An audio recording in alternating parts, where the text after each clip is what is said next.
Hi friends, കഴിഞ്ഞ ദിവസം നമ്മുടെ ഒരു മൾട്ടി ബാഗർ സ്റ്റോക്കിനെ കുറിച്ച് ഒരു വീഡിയോ ഇട്ടിട്ടുണ്ടായിരുന്നു. സോ അതിനുശേഷം നമ്മുടെ ചാനലിന് കുറേ പേര് മൾട്ടി ബാഗർ സ്റ്റോക്സ് ഒന്നുകൂടെ പറയാൻ കഴിയുമോ, അല്ലെങ്കിൽ കുറച്ചുകൂടെ മൾട്ടി ബാഗർ സ്റ്റോക്കേഴ്സിന് റെക്കമെൻഡ് ചെയ്യാൻ പറഞ്ഞിട്ടുണ്ടായിരുന്നു. അപ്പോൾ ഞാൻ കുറേയധികം സ്റ്റോക്കുകൾ അനാലിസിസ് ചെയ്തതിലേക്ക് നമുക്ക് കുറച്ചുകൂടെ സേഫായിട്ട്, ഇപ്പോൾ നമ്മൾ ഇടുന്ന പൈസ എത്ര രൂപയാണെങ്കിലും ഫ്യൂച്ചറിൽ നല്ലൊരു റിട്ടേൺ കിട്ടുകയാണെങ്കിൽ മാത്രമല്ല അതിന് മൾട്ടി ബാഗറായിട്ട് നമുക്ക് കൺസിഡർ ചെയ്യാൻ പറ്റുള്ളൂ. സോ ഞാനപ്പോൾ നോക്കിയ സമയത്ത് കുറച്ചുകൂടെ നല്ല ഒരു സ്റ്റോക്കായിട്ട് എനിക്ക് ഫീൽ ചെയ്ത ഒരു സ്റ്റോക്ക് ഞാൻ റെക്കമെൻഡ് ചെയ്യാം. കുറേയധികം സ്റ്റോക്സ് ഉണ്ട്. JP പവർ, പിന്നെ പരാദീപ്, ഈ GM infra, A to Z infra, CCHHL, പിന്നെ EPL, അങ്ങനെ കുറേ അധികം ഉണ്ട്. അതിനകത്ത് എനിക്ക് കുറച്ചുകൂടെ നമുക്ക് കൺസിഡർ ചെയ്യാൻ പറ്റിയ ഒരു സ്റ്റോക്ക് എന്ന് പറയുന്നത് സ്റ്റാൻഡേർഡ് ഇൻഡസ്ട്രി ലിമിറ്റഡ് ആണ്. അപ്പോൾ സ്റ്റാൻഡേർഡ് ഇൻഡസ്ട്രി ലിമിറ്റഡ് ഞാൻ ആൾറെഡി നമ്മുടെ ചാനലിനകത്ത് പറഞ്ഞിട്ടുള്ള ഒരു സ്റ്റോക്കാണ്. ഈ സ്റ്റോക്ക് എന്ന് പറയുന്നത് business property division and trading in textiles and കെമിക്കൽസിലാണ് ഈ കമ്പനി അകത്തുള്ളത്. പിന്നെ ഇതിനകത്ത് ഷെയർ ഹോൾഡിങ്സ് നോക്കിക്കഴിഞ്ഞാൽ കഴിഞ്ഞ ജൂൺ മുതൽ 38.86% ഫോറിൻ ഇൻസ്റ്റിറ്റ്യൂട്ടുകളുടെ ഷെയർ ഹോൾഡിംഗ് അങ്ങനെ തന്നെ മെയിൻറ്റെയിൻ ചെയ്യുന്നുണ്ട്. അതുപോലെ പ്രൊമോട്ടേഴ്സ് 20% ഉണ്ട്. അതുപോലെ തന്നെ റീറ്റെയിലേഴ്സും 36% ഉണ്ട്.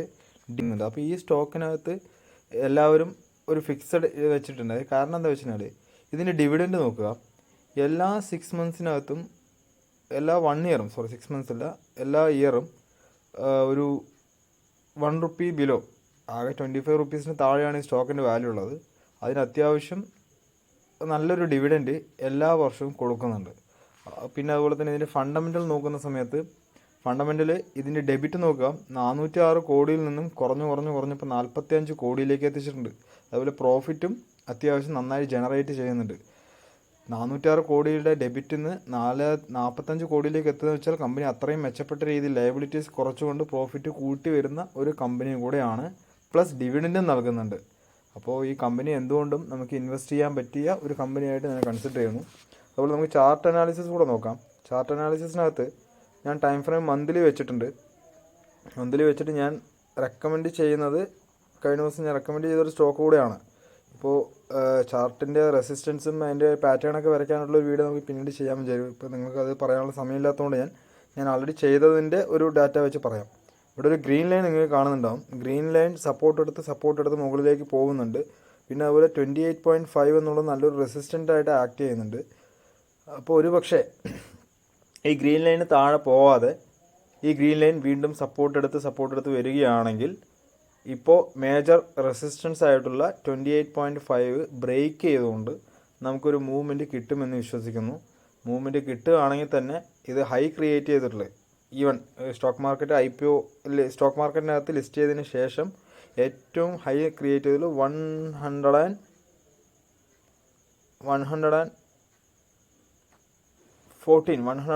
വരെ ക്രിയേറ്റ് ചെയ്തിട്ടുണ്ട്. ഇത് IPO ലിസ്റ്റ് ചെയ്യുന്ന സമയത്ത് പോലും ഇതിൻ്റെ പ്രൈസ് എന്ന് പറയുന്നത് ഏകദേശം 63 റുപ്പീസാണ്. 63 റുപ്പീസ് എന്നാണ് ഇപ്പോൾ ഏറ്റവും കമ്പനി ലോയിലാണ് നിൽക്കുന്നത്. ഇപ്പോൾ സപ്പോർട്ട് റിട്ടേൺ വന്നിട്ടുണ്ട്. നമ്മൾ കഴിഞ്ഞ ദിവസം പറഞ്ഞ ആ സ്റ്റോക്കിൽ പോലെ വോളിയം നോക്കിയാൽ കഴിഞ്ഞാൽ പോലും നമുക്ക് മനസ്സിലാവും. IPO ലിസ്റ്റ് ചെയ്തതിന് ശേഷം ഉണ്ടായിരുന്ന വോളിയം അതിന് ശേഷം വന്ന വോളിയത്തിൽ നല്ല വ്യത്യാസം ഉണ്ടാവും. ഇപ്പോൾ നമ്മുടെ ഗ്രീൻ ലൈൻ സപ്പോർട്ട് എടുത്ത് തുടങ്ങിയതിന് ശേഷം വോളിയത്തിനകത്ത് ഒരു വോളിയം ഗ്രാജ്വലി ഇൻക്രീസ് ആയിക്കൊണ്ടേയിരിക്കുന്നുണ്ട്. അപ്പോൾ നമുക്ക് എന്ത് മനസ്സിലാക്കാം, ഈ സ്റ്റോക്ക് നമുക്ക് ഒരു പക്ഷേ വിത്തിൻ 2 ഇയേഴ്സ് 3 ഇയേഴ്സിനകത്ത് നല്ലൊരു പ്രോഫിറ്റ് ജനറേറ്റ് ചെയ്യാൻ കഴിയും. പിന്നെ ഡിവിഡൻഡ് നൽകുന്നത് കൊണ്ട് നമ്മൾ സേഫായിട്ട് ഒരു ബാങ്കിനകത്ത് ഫിക്സഡ് ഡെപ്പോസിറ്റ് ഇട്ടാൽ കിട്ടുന്ന ഒരു ഇൻട്രസ്റ്റ് പോലെ തന്നെ ചെറിയൊരു പ്രോഫിറ്റ് ഡിവിഡൻഡായിട്ട് നമ്മുടെ ബാങ്ക് അക്കൗണ്ടിലേക്ക് ആ ഡിവിഡൻഡ് പ്രഖ്യാപിക്കുന്ന സമയത്ത് നമ്മുടെ ഡിമാറ്റ് അക്കൗണ്ടിനകത്ത് സ്റ്റോക്ക് ഉണ്ടെങ്കിൽ നമുക്ക് ഡിവിഡൻഡും കിട്ടുന്നതായിരിക്കും. അപ്പോൾ എന്തുകൊണ്ടും നല്ലൊരു സ്റ്റോക്കായിട്ട് എനിക്ക് തോന്നുന്നുണ്ട്.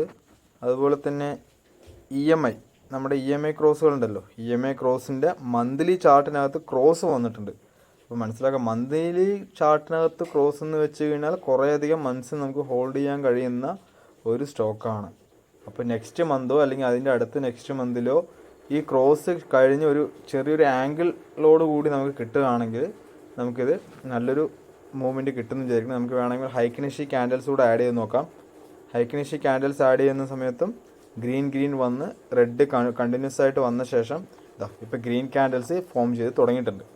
So July first week open ചെയ്യുന്ന സമയത്ത് 25 എബോവ് ആണെങ്കിൽ 26 എബോവ് ആണെങ്കിൽ നമുക്ക് ഈ സ്റ്റോക്ക് കൺസിഡർ ചെയ്യാവുന്നതാണ്. പിന്നെ അതുപോലെ ഒരു വെബ്സൈറ്റ് കൂടെ ഞാൻ നിങ്ങൾക്ക് പരിചയപ്പെടുത്താം. ഈ വെബ്സൈറ്റിൻ്റെ പ്രത്യേകത എന്താ വെച്ച് കഴിഞ്ഞാൽ, നമ്മൾ സ്റ്റോക്ക് മാർക്കറ്റിനകത്ത് ലിസ്റ്റ് ചെയ്തിട്ടുള്ള ഏകദേശം എല്ലാ കമ്പനികളുടെയും ഫണ്ടമെൻ്റലും ബാലൻസ് ഷീറ്റുകളും നോക്കാനായിട്ട് നമ്മൾ അവരുടെ കമ്പനി സൈറ്റ് കയറാതെ വേണമെങ്കിൽ ഈ സ്ക്രീനർ എന്നുള്ള സൈറ്റിൽ കയറിയിട്ട് നമുക്ക് സ്റ്റോക്കിൻ്റെ പേരടിച്ച് കൊടുത്തു കഴിഞ്ഞാൽ ആ കമ്പനിയുടെ എല്ലാ ഡീറ്റെയിൽസും കിട്ടും. നമ്മൾ നോക്കി സ്റ്റാൻഡേർഡ് ഇൻഡസ്ട്രി ലിമിറ്റഡ്. അപ്പോൾ 1892 ഈ കമ്പനി വന്നിട്ടുള്ളത്. ആ കമ്പനി എന്ന് പറഞ്ഞാൽ കോട്ടൺ ടവൽസും ബെഡ്ഷീറ്റ്സും ഇന്റീരിയർ ഫാബ്രിക്സൊക്കെയാണ് പ്രധാനമായിട്ടും അതിൻ്റെ പ്രോഡക്ട്സ്. പിന്നെ അതുപോലെ മാർക്കറ്റ് ക്യാപ്പ് വന്നത് 165 കോടിയാണ്. കറണ്ട് പ്രൈസ് 25.6 ആണ്. അതുപോലെ ഏറ്റവും ഹൈ, അതായത് ഇയർലി ഹൈ ആണ് ഇതിൽ കാണിക്കുന്നത്. ഇയർലി ഹൈ 28.2ഉം ലോ 20.2 ആണ്. പിന്നെ അതുപോലെ ഇതിൽ കുറേ ROE ഒക്കെ ഉണ്ട്. ROC ഒക്കെ നെഗറ്റീവാണ്. ഡിവിഡൻറ്റ് 4% എല്ലാ ഇയറിലും കിട്ടുന്നുണ്ട്. ഇതിൻ്റെ സ്റ്റാർട്ട് നോക്കാം. സ്റ്റാർട്ടിൽ 50 EMI ഒക്കെ ഉണ്ട്. പ്രോസ് സ്റ്റോക്ക് 4.9 ടൈംസ് ഡിവിഡൻറ്റ് നൽകുന്നുണ്ട്. ഗുഡ് ക്വാർട്ടർ നല്ല റിസൾട്ട് പ്രതീക്ഷിക്കാവുന്നതാണ്. പിന്നെ ROE 3 ഇയേഴ്സിനകത്ത് 59.4% ഉണ്ട്. ഇപ്പോൾ ഈ ROE എന്താണ്, PE എന്താണ് എന്നുള്ള കാര്യങ്ങളൊക്കെ നമുക്ക് പഠിച്ചാൽ മാത്രമാണ് ഫണ്ടമെൻ്റൽ അനാലിസിസ് നടത്തിയിട്ട് സ്റ്റോക്കിനകത്ത് ചെയ്യാൻ കഴിയുള്ളൂ. അതൊക്കെ ഞാൻ പിന്നീട് ഒരു ദിവസം ചെയ്യാം, വിശദമായിട്ട് പറയുന്നതാണെന്ന് വിചാരിക്കുന്നു. അതുപോലെ ബാലൻസ് ഷീറ്റ് നോക്കുക. ബാലൻസ് ഷീറ്റും അസറ്റും ലയബിലിറ്റീസ് എല്ലാം ഈക്വലായി പോകുന്നുണ്ട്. നമ്മൾ സ്റ്റോക്സിൻ്റെ അതിൽ കണ്ട ഏകദേശം സെയിം തന്നെയാണ്. അതുകൊണ്ടോ FIIയുടെ ഹോൾഡിംഗ് 38.86 തന്നെ മെയിൻറ്റെയിൻ ചെയ്യുന്നുണ്ട്. അപ്പോൾ ഇത്രയാണ് ഈ സ്ക്രീനർ ആപ്പ്. നമുക്ക് എന്തിനായിട്ട് യൂസ് ചെയ്യാം? ഒരു സ്റ്റോക്സിൻ്റെ ഫണ്ടമെൻ്റൽ അനാലിസിസ്, അല്ലെങ്കിൽ ആ സ്റ്റോക്ക് ഫണ്ടമെൻ്റലി സ്ട്രോങ് ആണോ എന്ന് നോക്കാൻ വേണ്ടിയിട്ട് അനാലിസിസ് ചെയ്യാം. അല്ല നമ്മൾ ബേസിക് മാത്രം മതി, ഒരു ചെറിയൊരു ഐഡിയ മാത്രം കിട്ടിയാൽ മേലെ അപ്സ്റ്റോക്സിൽ തന്നെ പ്രൊവൈഡ് ചെയ്തിട്ടുള്ള ഈ ചാർട്ടും ഈ ലയബിലിറ്റീസും വെച്ചിട്ട് തന്നെ നമുക്ക് ചാർട്ട് അനാലിസിസ് ചെയ്ത് സ്റ്റോക്ക് ഫണ്ടമെൻ്റലി സ്ട്രോങ് ആണോ എന്നൊക്കെ അനലൈസ് ചെയ്യാൻ കഴിയും. അപ്പോൾ ഈ സ്റ്റോക്ക് എല്ലാവരും കൺസിഡർ ചെയ്യുമെന്ന് വിചാരിക്കുന്നു. അതുപോലെ തന്നെ JP പവർ എന്നുള്ളൊരു സ്റ്റോക്കുണ്ട്. JK ടയർ അല്ല, JP പവർ. ഈ സ്റ്റോക്കും അത്യാവശ്യം നല്ലൊരു ബ്രേക്കൗട്ട് കിട്ടാനുള്ളൊരു ചാൻസ് ഞാൻ കാണുന്നുണ്ട്. എൻ്റെ അനാലിസിസ് പ്രകാരം ഒരുപക്ഷെ ഇനിയും കുറച്ച് കാലം കൂടെ ഒരു കൺസോളിഡേഷൻ വരും. അല്ല എങ്കിൽ 20.5 മുകളിൽ പോവുകയാണെങ്കിൽ ഒരു ബ്രേക്കൗട്ട് കിട്ടാനും ചാൻസ് ഉണ്ട്.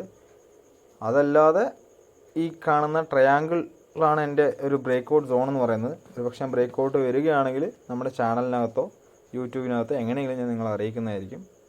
അപ്പോൾ എല്ലാവർക്കും നല്ലൊരു ദിനാശംസിച്ചുകൊണ്ട് നിർത്തുന്നു.